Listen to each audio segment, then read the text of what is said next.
Alright, ladies and gentlemen, welcome back to the third and final game here on Chaos TV versus between the LowLandLions and the Foxhound, I should say. Very first picks coming here, the bands rather. Draven, Thresh, Kassadin, and Kha'Zix. I'm Nature, and I'm joined by Pulse.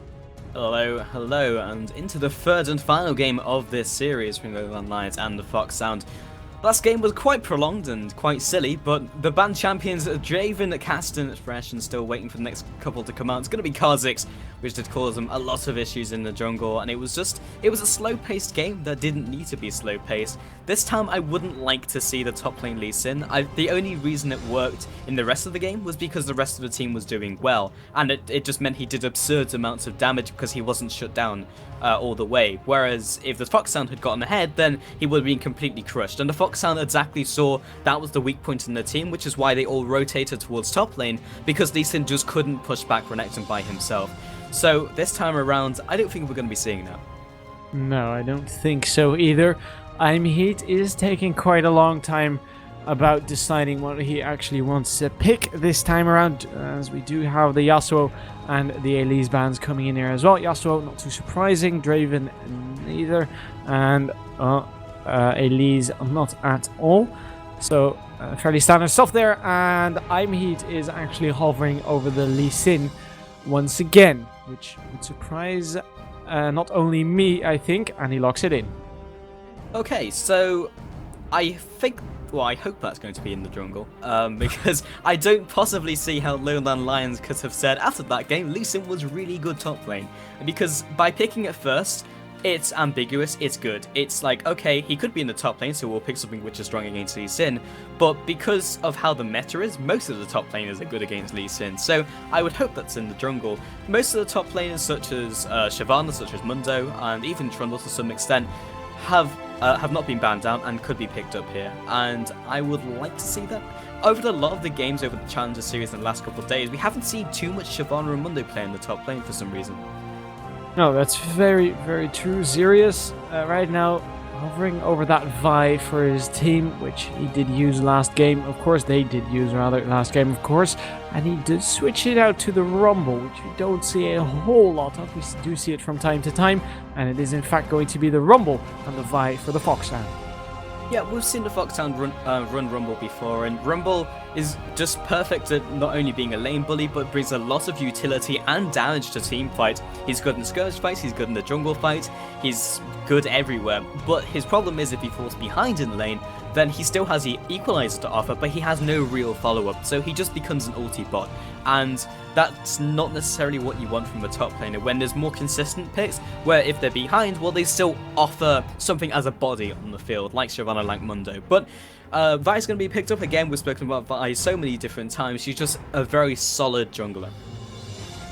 Okay, so Kialis was hovering over the KO, and because the Foxhound were hovering over the KO earlier, I was thinking he was going to steal that one away for their middle lane, but right now they have locked in the kill and the Gragas, meaning it's either going to be a kill support or a kill top lane. I think it's going to be a kill top lane, but I have no idea where it is actually going to go. Yeah, KO could be placed top or could be mid, usually in the mid lane, but because they've also picked up Gragas, because Gragas was available, then they could do some swapping. But the reason is, KO is incredible against Vi, because Vi is incredibly telegraphed when she jumps in with a solid battery. Intervention comes down, completely mitigates it all. It doesn't mitigate the CC, but it means they can't just nuke down that target, which is what Vi brings to the table. You click on a person, you dogpile on top of them, you pick up the kill, you move elsewhere. But they can't do that when they're against the KO. So they wanted that utility, but at the same time they were saying, well, Gragas is open, and it's Gragas, so we might as well also pick up Gragas. We'll see where they place it, but it means that Lee Sin will most likely be in the jungle, but we've also seen Gragas jungle as well.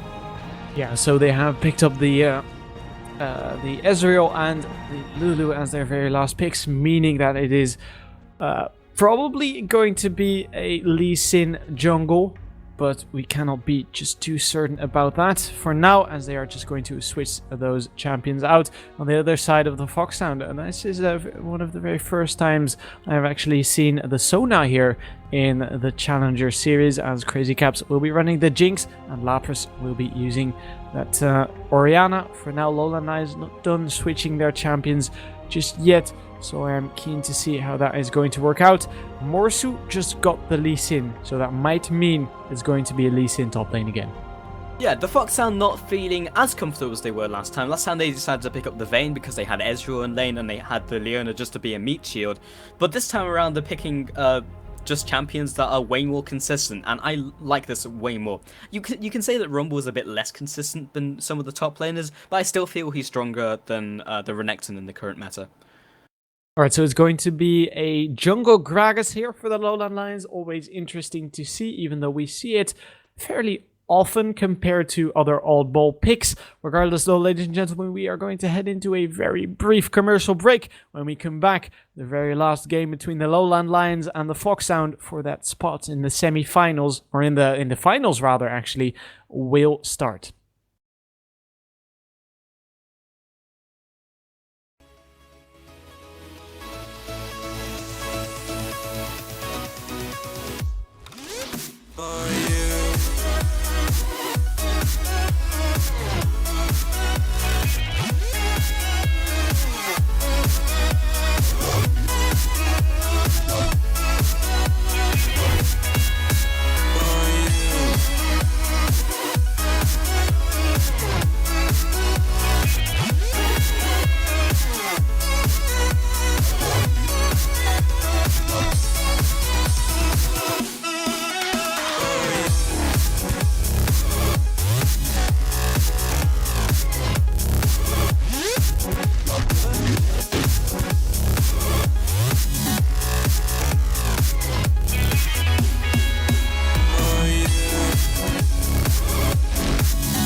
Welcome back, ladies and gentlemen, to LowLandLions and the Fox Sound of EUS Challenger Series number 18 with the third and final game of this best of three. But don't worry, usually we have 2 best of threes a day, but now we have 3 best of threes, which is quite a long time. I am Pulse, and I'm joined by Nature. Hello, Nature. Yeah, hello. Right, so especially a long time for you if you have to cast all 3 in a row. For now, however, the LowLandLions in that bottom lane will be spotting out Crazy Caps, I believe. Yeah, they did see him right there, so they know where he is defending that blue buff area. Both teams actually fanning out here, and that usually signals that neither team are actually looking for early aggression here. Yep, there's no real point to go for an engagement. Neither of these teams have a significantly good level 1 either, so there's no real point going for an invade. They don't need the early information. The jungler will actually be Gragas. I was panning down the field to look for a smite, and I was like, it's Gragas. So it's something that we don't see all the time, but it's something that they wanted because they knew that Gragas was available at the same time as needing the KO because of Vi. So in this case, they've decided to take it, and Morsu again has gone for the Lee Sin. In this composition, I actually like it way more because you have not only the Lulu like we had last game to keep it alive, but also the intervention. So you have a super squishy top laner, but it's okay because they're going to be invulnerable for a couple of seconds. That does kind of have to be as a result of Santorin focusing that target, because you do want the intervention for Assault and Battery. But I do believe we've just gone offline on stream, but I don't think that should affect the local broadcast. No, I don't think that should indeed. Alright, so Zychin and Crazy Caps returning towards our bottom lane. Kialis and Metalex, of course, will be trying to put as much poke down as possible, but Crazy Caps is going to shove them in towards their turret very, very quickly here. Kialis taking a whole lot of poke in these early levels. Power chords, of course, doing work for Zychin, and for now that's going to be that. Kialis chugging down some of those potions, and, well, just returning to his poking game.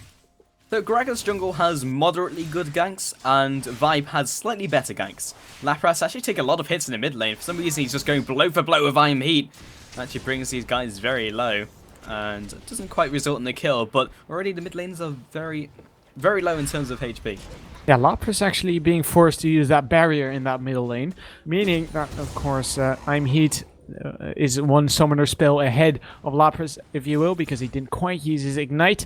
As Lapras is right now trying to push back Iron Heat as good as he can. He's been quite successful at it, but Iron Heat will start to push quite soon, and he might be finding himself in trouble here if Santorin actually decides to go for a gank. So last game, the Vayne was picked up from the Fox Sound, which was in response to Ezreal, but this time Jinx has been picked up alongside Sona, which is not a support we see all that much, but it gives them greater engage potential at level 6. Crescendo comes down into Super Mega Death Rock and is a lot of CC, and it's also CC that Metrox just can't simply avoid with Arcane Shift. So it's an engagement that's going to happen, and an engagement they'll probably win. Kialis is trying his best to poke them out, but it's kind of only a matter of time, I feel, before Sona and Jinx win because of the picks. Yeah, certainly is. That middle lane, both junglers are lurking around that general area. Perry is there clearing out those wraiths, so is Santorin on the other side of the map. So this could be bad, very, very bad indeed for Imedi. He gets knocked up by the Assault and Battery, or by the Volt Breaker rather, and he tries to turn that one around by flashing for Lapras. Doesn't quite manage to get it. First blood for the Fox Sound. Yeah, it was worth an attempt, but in the bot lane we've got a small scrap. Not sure if they're going to go all the way. In fact, it's going to be kind of a more friendly skirmish more than anything. They can't completely lock down their opponents at this stage because neither of them have like heavy CC to make sure they don't just run away. Specifically in Ezreal's case because of Arcane Shift. Yeah, Arcane Shift is a very strong tool, of course, to get out of CC, especially of those Flame Chompers, of course, because the moment he sees those coming out of Crazy Caps, he will just use that Arcane Shift to get out, and those Flame Chompers did get increased in their arm time, so they are more easy to get out in the end. Meanwhile, that top lane, Xerius could be finding himself in trouble. Flash coming out of Perry. Xerius getting the barrel on himself. Morsu picking up the kill. And this is beautiful for the LowLandLions because that could mean that Morsu could start rolling early. Yeah, and Morsu with the Lee Sin top, because he's not against like a tanky top laner like Shyvana or like the Renekton we saw last game, it means that he will stay ahead because Xerius won't be going super tanky. He will like to go for like the Leandries or go for some magic penetration, and then he'll probably go for like Rylai's on top of that. But he won't be going for the same sort of Sunfire cape, like the Randuin's normal pickup, so he won't be able to defend against Morsu if he falls behind. And that will turn him into more of just like an ult bot when it comes into teamfight. And it also causes problems because they'll need someone who can duel out Morsu, who isn't Rumble. And they really can't commit anyone else. No, they really cannot. So Lapras in that middle lane, trying to pressure Heat out of the lane for now. Heat just well, using some of those potions as well and trying to pressure back as good as he can. In the top lane, we did see Santorin actually sneaking into that brush just to realize that Morsu had actually backed away, picking himself up a pickaxe and a longsword alongside a rejuvenation bead, meaning he will of course get a little bit more damage in there, and that could be very, very bad for Xerius when it comes to 1v1 exchanges, of course. Yeah, like 99% of the time Lee Sin will just go for Tiamat, which is exactly what he's building towards this game. And depending on how the lane is going, sometimes you'll go double rejuvenation bead if you need the extra sustain into the Tiamat, or you'll just go for the more damagey items like the pickaxe, like the longsword, because Rumble really isn't going to pressure him out now that he's got the extra bit of sustain and the extra damage. So fairly standard from Morsu in the top lane, and I'm excited actually to see how the Lee Sin does this game, because it's a game he can definitely get into. Alright, so in that bottom lane, Metalex actually getting very low. Santorin is there to help out the members of the Fox Sound right there if needed. He is level 6, so he does have the Assault and Battery, but Metalex has backed away. And right now the Fox Sound going for a very, very early dragon here, if that is in fact what they are going to do, and it seems like that is their intention. Well, bot lane isn't there to respond. They knew Gragas was in the top lane, and Gragas isn't in a position where they can push down the turrets at this stage in the game. So Dragon, they're not losing anything for picking this up. They can go for Dragon, they pick up the extra gold, and then they don't need to go anywhere else because they don't need to respond to a tower push. Yeah, so indeed very early dragon right there for the Fox Sound, even though it isn't quite worth as much as it was earlier after before a couple of patches. It's still a little bit of money, and that does mean that the Fox Sound are right now 600 gold ahead. Not huge just yet, but it might just be what they need to start rolling in this game early, and Jinx or Crazy Caps has picked himself up the BF sword already. Both of these laners like to go for Bloodthirster usually Bloodthirster first. It depends exactly how MetaX decides to build, because sometimes you can see the Bloodthirster into even like a sort of pseudo blue build where you go like Iceborne Gauntlets after that, or just go for a more AD carry focused build which will scale better. Sometimes he'll go for Trinity Force. There's a lot of different options that Edgewall can go for depending on how the pace of the game is going, but Crazy Caps, like again 99% of the time, will go for a Bloodthirster first. Yeah, okay, so in that bottom lane once again, Zaichin and Crazy Caps just pressuring Kealis and Metalex. Nothing too much happening there just yet, but here is Parry, explosive cast coming in, forcing both flashes. Crazy Caps could be the focus, however, getting whimsied, and there comes the power cord down on Metalex. That will do a lot of damage, and that were some beautiful flame chompers out of Crazy Caps, deterring those members of the Lions from going any further. Yep, they weren't going to pick up a kill, but 2 flashes from just the parry gank was perfect. They probably couldn't have hoped for anything better, and especially because like he'd only just walked up into the bush and then just had to carry on walking. He was a couple centimeters from where he wanted to be, and then might have been able to reposition for a better explosive cast. But either way, 2 flashes in that lane will definitely tip the favor in terms of MetaX. Right, so in that top lane, Morsu backing once again, but Santorin might be fancying his chances against Morsu here. Morsu under his turret. No Assault and Battery coming down just yet, but Xerius is closing in on him very, very quickly with the wave. Full breaker coming down, but here's the Equalizer. Assault and Battery coming down on Morsu as well. Morsu is going to be going down right there to Santorin. Yep, got Heat heading around the side, and won't be able to stop that push. Gragas is heading up just to kind of stop them from taking the turret, and he should be able to do that. It depends how well Xerius can zone parry away. Level 8 to level 7, and parry is still quite squishy.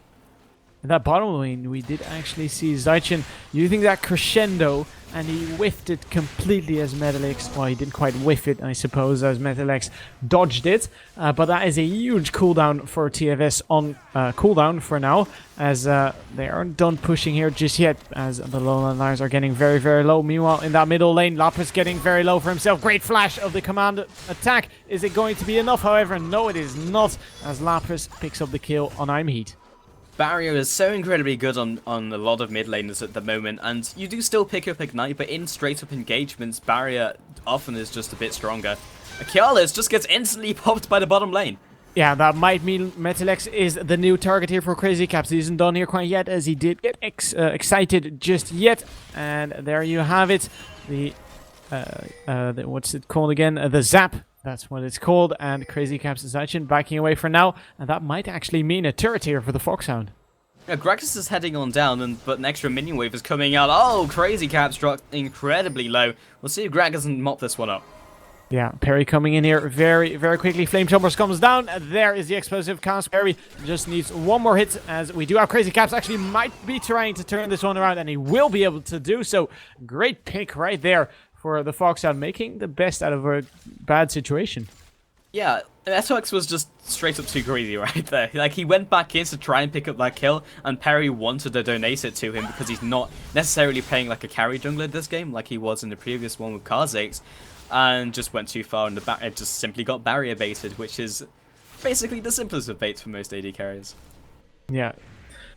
Okay, so in that top lane, Morsu backing on off. He will just probably going to see what is in that jungle for him, and well, maybe pick up some gold because of that. Just taking some gold, sharing that with his jungler Perry. Perry just walking around all over the place, putting down some pressure, and well, Lapras might be the next focus. Explosive Cask isn't available just yet, of course, but Perry might just be looking for a gank here for now. Speaking about ganks, Santorin might be looking for a gank in the top lane. Yeah, they need to do something about Morsu, because they need to make sure Morsu does not get significantly ahead of Rumble. And gonna hop the wall with Assault and Battery. 3 seconds left on that. Looking for the gank. Yeah, Morsu 1 versus 2 in that top lane. Assault and Battery comes down, as does the Equalizer. He is under his turret, uses a safeguard. Is that going to be enough to save him? No, it is not. Sirius picks up the kill once again, 6-2. The Foxhound looking very, very strong here. Sirius got seriously creep block in the top lane. However, Perry coming in. Will he get there in time? Is worth just tossing out the ultimate, flashes out the way of it. Yeah, Perry might just be able to pick up the kill nonetheless, using his flash. Here comes the barrel, gets the return kill. A great reaction there by Perry, but he did get forced to use his flash. Yep, it's difficult to get out of the habit of wanting to escape all of Gragas' skill shots, but when it's Gragas jungle, you don't really do that much damage, so you might just want to take it, but bottom lane, they don't want to take that damage. Yeah, Kialis just gets popped instantly. Crazy Caps taking that kill home, 7-3 for the Foxhound, and they are, well, I feel like they are getting a little bit out of control, especially now that this dragon has respawned, and that they will be taking this one down very, very quickly. The bottom lane is getting out of hand from the Foxhound. The top lane is doing okay. That's all Rumble needs to do. He doesn't need to do amazingly against Lee Sin, especially when Lee Sin is quite an all-in pick. It's like, I'm going to do well early game, otherwise I'm not going to do very much unless my team carries me, which is what we saw last game, and why he did so well. Arcane Barrage just not quite pick up that blue buff. But Rumble, as long as he goes even, he's won his lane. Middle lane, however, Kayle needs to start winning that. He's basically a lane bully. Lapras has just straight up outplayed him on several occasions. And yes, he's still got his ultimate of intervention against the Vi all-in, using Assault and Battery, but he needs to offer more to a team fight than just the intervention. In that bottom lane, Metalex and Kialis trying to pressure that turret, as theirs has already fallen. Kialis is actually all alone here versus Crazy Caps and Zaichin, so I feel like he might just keep a safe distance. In that middle lane, once again, Lapras getting ganked. Shockwave did come down already, and I don't think he's going to be able to survive this one. Heat will be taking that one home, along with the blue buff, so that's going to be very, very nice for him, but Morsu in all kinds of trouble in that top lane. Once again, Santorin using the Assault and Battery on him. No, he didn't quite use the Assault and Battery, just knocked him up with the Vault Breaker, and that means it's going to be a turret for the Foxhound as well. It doesn't quite connect. That was the Super Mega Death Rocket, almost hitting Heat in the middle lane. Kialis doesn't get hit by the Zap either. Both these guys will just go back to Well, actually just retreat behind the turret because Santorin is looking for blood. But 4-7 and 5k ahead. TFS looking very good. And again, we just need to see a repeat of the first game. The tower sieging is definitely a lot better this time. It solved the issues they had in the very first game, where they were ahead, but they couldn't siege turrets. Morsu will flash out, but Sun Battery follows. Yeah, here's the equalizer once again. Morsu getting shut down early here by the Foxhound, and that is exactly what they need. Perry might be able to do something here. Santorin doesn't have any mana, although he does have his auto attacks, and those are very, very powerful. Xerius will get turned on. Perry taking home that kill, and he is on a killing spree. Mid lane, though, trying to pick up the kill onto Lulu. Didn't quite manage to pick that one up, but middle tower will be falling. And again, they can destroy towers with Jinx, so as long as they can get ahead, then they can still maintain that advantage and able to siege quite easily. Well, Metalex just trying to get as much farm as he can, as, well, he's gotten a little far behind in that early game, as he's around 35 farm behind for now. And, well, that is, of course, very, very good for Crazy Camps, who will just be finishing off what I believe to be a Phantom Dancer. Or is it going to... Yeah, it's going to be probably a Phantom Dancer right there, alongside his Bloodthirster. And, well, Metalex only just has his Sheen and the BF Sword, so building for that... the Eternity Force. As he, once again, he's just a little bit too far behind for his liking. Yeah, so... At the moment, Santorin coming in for the bot lane gank. Yeah, Metalex using that Arcane Shift, however. Great explosive cast coming out of Perry. Metalex being forced to flash. He doesn't have his Arcane Shift anymore, so he will be going down right there. Perry, the new focus. Santorin will be forced away by Kialis's presence, and that means that this is going to be an AD carry for an AD carry. And LowLandLions and the Foxhound both pulling back here. LowLandLions are in a really bad way, and so is Xerius in the top lane. Doesn't look like he's going to get taken out by Morsu, who is still very low. He's also in the opposing jungle, and he's just started to farm behind his turret. Yeah, so Lapras is heading over there, which could be a problem for Morsu. I think he just realized the threat, and he is just going to walk away very, very cautiously here, popping the ward into the brush. Lapras, no, he's not going to spot him out right there. Imheat finds his teammate, and that means that Morsu gets out safely. And, well, Xerius is getting healed up very, very slowly. But in the end, they didn't quite get the kills on each other. I always forgot that pauses existed in League of Legends. I mean, we've only had like one all day, and this is the first one that we've had kind of later on into the game, but not a big issue. I mean, I can live with one pause a day. That's not too bad at all.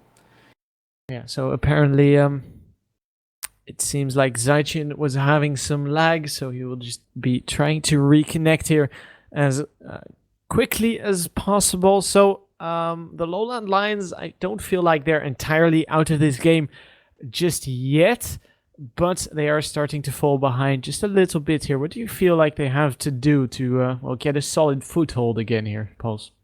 Well, their top lane again is Lee Sin, and he's fallen behind because of Vi ganks, and that's because the rest of the lanes were already going well, so Vi didn't need to go anywhere else other than top lane to shut down Lee Sin. And I felt that that was their saving grace this game, because in the last game it didn't work out, but in this one it definitely had a shot at working. But because Vi is all her attention's been on top lane, that's been taken out of the equation. Gragas is doing well, but a jungle Gragas just simply doesn't do the same amount of damage as a mid Gragas, so they either have to stall this game out, in which case the Foxhound will get tanky enough to start diving turrets and just kill them outright in teamfights, or they do some sort of godlike play, but I'm just not seeing it at the moment. I think the Foxhound have just got this game. I think they have. I'm going to make that call. In the next 2 minutes, they're just going to get completely crushed. Okay, so that means, well, as you said, the LowLandLions are going to have to do something very, very good to, well, get back in towards this game. And, well, as it seems, we are just getting news that apparently we are going to postpone the semi-finals until tomorrow. Most likely. Awesome. Okay, so thank you for your reaction, Paul. That's what happens when you've been casting for like 6 games in a row. But 27 minutes left on this pause. I think like once before, I've had a pause go down like all the way to 0, and it went into negative numbers, which was quite entertaining. I don't even know what's happening in chat at the moment. It's like I don't know what's happening. Oh yeah, that happens when all the armies get awoken, if you will. Then everyone starts to start spamming the armies that they are. There's like one guy who's like part of the Lapras army, and like the rest of them are part of the Ghost army. I don't even know who the Ghost army is. Who's Ghost? I don't know. I don't know, man. I saw someone. I see someone in chat called Ghost, so I presume that is his army then. I have no idea, however. Okay. Well. Yep. I don't know how long this pause is going to take, so we're going to jump to questions. So if anyone has a question, post them in chat. If chat gets out of hand, because it already is getting out of hand, because we even have admins spamming the Ghost Army, then it might be a good idea to jump over to Twitter. But we've actually been saved and someone's reconnected, so yeah. So Zaijin has reconnected here, luckily for us. Let's hope we are just going to jump back in towards this game very, very quickly. If that doesn't happen, feel free to ask your questions in chat, and we will just try to answer the appropriate ones. Well, no one said anything. Okay, ready has been questioned, asked in chat. I guess question is also a correct way of saying it, but it didn't make sense in my head, and it didn't make sense when I said it out loud. Okay then. So in the bottom lane, Kialis will be pushing out that bottom turret. Crazy Caps, however, is there to defend it. And, well, Kialis being forced out of lane. Crazy Caps might actually be able to catch up on towards him and catch him out there. And, well, Kialis is keeping a safe distance because I feel like he might be in a very, very bad situation if he gets caught. Zap connects. Crazy Caps wants blood here, but in the end, he is a little bit hesitant about it. Okay, so the Foxhound's play here is to run around the map trying to kill people until they can actually go for turrets, because they need to be strong enough where they can just group as 5 and start just taking down those turrets, but they're better in rotation, and now Perry has found himself Crazy Caps. Yeah, Crazy Caps taking a whole lot of damage. Here comes the explosive cast. Crescendo does manage to stun up Perry. Doesn't seem to be quite enough, however, as Crazy Caps will be going down. Right now they switch their focus towards Zaijin, but here are Santorin and Lapras. They have been spotted out. Aimee trying to do work on towards Lapras, but he seems to be going to pay the price here. Not quite, as he flashes over the wall very, very wisely right there. He does manage to give himself that speed buff. Is it going to be enough? However, Santorin still in pursuit. He uses the Assault and Battery. Aimee using that ultimate on himself. Here is Perry to do work on towards Santorin, and that seems to be enough to save Aimee. Yeah, Santorin mistimed the third attack on Dentiny Blows. He deliberately kept it on 2, waited for it. Oh, Super Mega Death Rocket connects onto Aimee. That hurts. That really hurts. So, Crazy Caps picking up a really, really nice snipe there on towards Aimee, and that is going to set them at 10 kills and a 5,000 gold lead. So, in very good shape. Jinx is doing well, the jungle is doing well, and has already picked up the Brutalizer, so as long as they can get into a fight, they'll be good to go. But LowLandLions might be a repeat of the first game where they just hung back, made it very difficult for the Foxhound to get anywhere near them, but the objectives like Dragon are just going to have to be forfeited. And Gragas is sitting in the bottom lane, not really content to try and contest this, and they will be falling to the Foxhound. So the Foxhound picking up the third dragon of the game, I believe, right there. That is going to set them at a 6,000 gold lead, getting quite out of hand at this point. And, well, the LowLandLions, as you said, really need to pull off a miracle here, well, to get themselves back in towards this game, which is, well, of course, judging by the name Miracle, fairly hard to do, as they are starting to pull back little by little here. Yep, so the Foxhound really needs to start just grouping up. Their like strength comes from 3-man stacks and 4-man stacks in like small skirmish fights, but at the moment they're often just being by themselves or just in their lanes. And while they're winning their lanes, they're not winning enough to make it worthwhile. Morsu gets called out. Yeah. I could have done the play-by-play for that, but that would have taken like half a second. Quickly. Yeah. Alright, so, however, Heat could be finding himself in trouble. Slowing power chord comes down, as does the crescendo. That will lock up 2 members. Heat uses the ultimate on himself. Great wild growth will knock up 2 members of the other team around him. It's not going to be enough to save him, however. And Santorum trying to get a hold of Metalex right there. Equalizer comes down. That will clear out all the minions. That is going to spell the death of that turret. Yeah, absolutely perfect play from the Fox Sound. Just rotated well, picked up the turret, and just backed off. Like, they do not need to do anything else here. They don't need to go for an engagement. And Crazy Caps does not need to stay around. Yeah, Crazy Caps backing away as the rest of their team. Lapras just probably going to pop some words in there. Crazy Caps actually going very, very low. Cleanse being used right there. And Metalex will actually bite the dust because of that parry being forced out there. Uses the flash and he will get to safety. But that was a really unfortunate play on towards Metalex. That was an unbelievably smooth play. Zaitian's heal came across the wall, healed Crazy Caps to a point where he was strong enough to fight again. The shield came up. It was just literally the smoothest bait I've ever seen. Yeah, it certainly was. Right now, Amy trying to turn this one around on towards Lapras. Lapras using those commands attack, and the commands protect to well, keep Amy off of himself.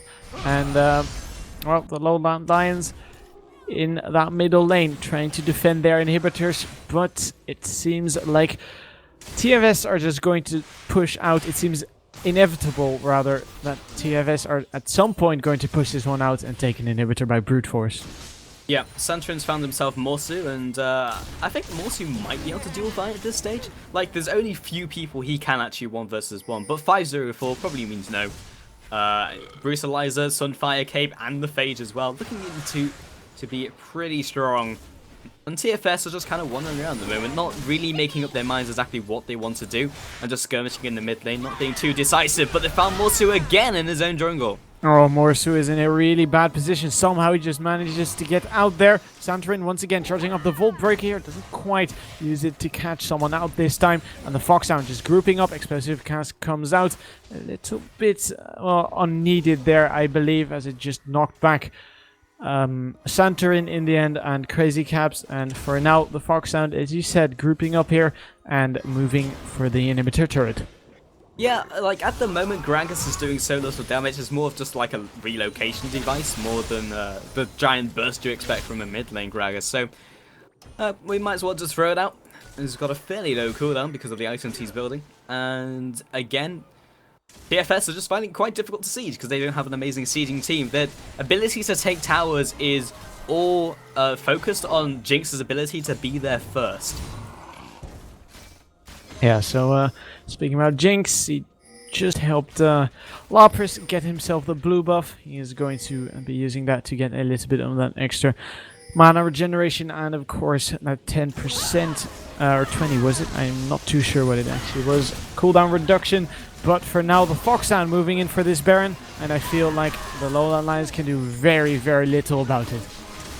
Yep, and they're gonna attempt it. Parry gets caught. Parry finds himself caught right now. There comes the ultimate on towards Parry. Parry is going to be going down right there. Heat being chased by 3 members of the Fox Sound. Heat is going to fall first, and that means that the Fox Sound are probably going to take this game. Yeah, there's Baron, there's the resets, there's 3 kills. If they do not take an inhibitor, I don't even know how. But they're just going to walk around the middle lane. They've got a couple minions on their way. Crazy Cap's going to tank it, because why not? And Metal X is left on his own to try and defend this. Yeah, the Fox Sound moving in here very, very decisively. They know what they want, and they are going for it. Very first inhibitor of the game falling, and that means that the Fox Sound are in, well, what is been the entire game a very decisive lead, and it seems like they just want to close it out. Yeah, going to be taking all the buffs away from them, choking up the vision, doing all the classic things of a team that's ahead. They've got Baron, they've got gold, they're just going to go back, pick up some items, finish some items off, and then go for the re-engage. Kiala's found himself Lapras, and I think Pix just flew all the way to spawn. Indeed it did. Okay, that just happened. Kiala's getting some vision on the enemy spawn pad, always nice, but in the end, LowLandLions just starting to push out some of those lanes. But the Fox Sound are grouping up for an engage in either the bottom lane. Yeah, it seems to be the bottom lane for now. and they're probably just going to take some turrets and in the end push through and end the game. Yep, LowLandLions don't have too much available to them. All their kills are on the person they don't really want them to be, and as a result, Perry has just kind of had to go for a damage build he didn't necessarily want to do, and he's trying to be a pseudo mid laner. Like, Kale does not have enough damage, Lee Sin has been shut down too much because the lanes weren't doing too well, the Tree Shot Barrage didn't quite pick up the dragon, everything is going wrong. Yeah, LowLandLions having a lot of trouble keeping into this game. They did have quite a good second game versus the Foxhound though, although that was very, very messy. And for now, the Foxhound, once again, they know what they are doing, and they are rotating over towards that top lane. That turret is not going to stand for too long. Perry and Metalex are there to defend it, but there's 3 members of the Foxhound, and this turret is not going to stay around for too long. Kiala is actually going down for Lapras, as Imheat will be forced to run out, and well, Kiala is actually getting blown up there. Yep, Santorin's dueling Morsu, and Morsu has realised he can't win. Now Santorin a little bit too tanky. Sultan Battery comes down. Morsu just diving on towards that white. Is that going to be enough to save him? It seems like it is, but meanwhile that top lane, the Foxhound still pushing in here for that turret. Perry is there to defend it. It is 3 versus 4 in this situation. Santorin split pushing in that bottom lane. He doesn't really care about Morsu at this point, and this turret is going to go down. Well, the ultimate is good for one thing, that's carrying on the creeps, but the Foxhound, that's only going to delay them for another couple seconds before the next one rolls in. And Vi's going to take the opportunity to carry on pushing this wave. Got 1 wave left. Morsu is still back to full health again after life stealing. I'll be trying to just duck this creep line, but that 1 creep wave should be enough for Santorin to pick up this tower. Yeah, Santorin doing work right there. The turret in Miwan, that top lane has fallen. The inhibitor isn't going to stand for too long either. Zirius and team moving in there very, very decisively. That is the 2nd inhibitor of the game, and they have actually used all of those coins. Lapras being first to flash. Here is Morsu, however. Great knock-up on towards Lapras, and Lapras getting forced out of there. And, well, right now, the Foxhound trying to turn this one around. Great stun on towards Imheat. That's going to be a double kill for Lapras. Looking for that 3rd kill, and Crazy Caps will be able to get that. That is going to be game, as they are 1 man away from acing the LowLandLions. GG has been called, the surrender vote comes out, and that is TFS, the Foxhound, picking up this series 2-1, showing why they were the victors of the US Challenge Series number 17. Alright, ladies and gentlemen, I'm not too sure whether we are going to delay the finals. Sorry? Okay, we'll have info about the semi-finals of NIP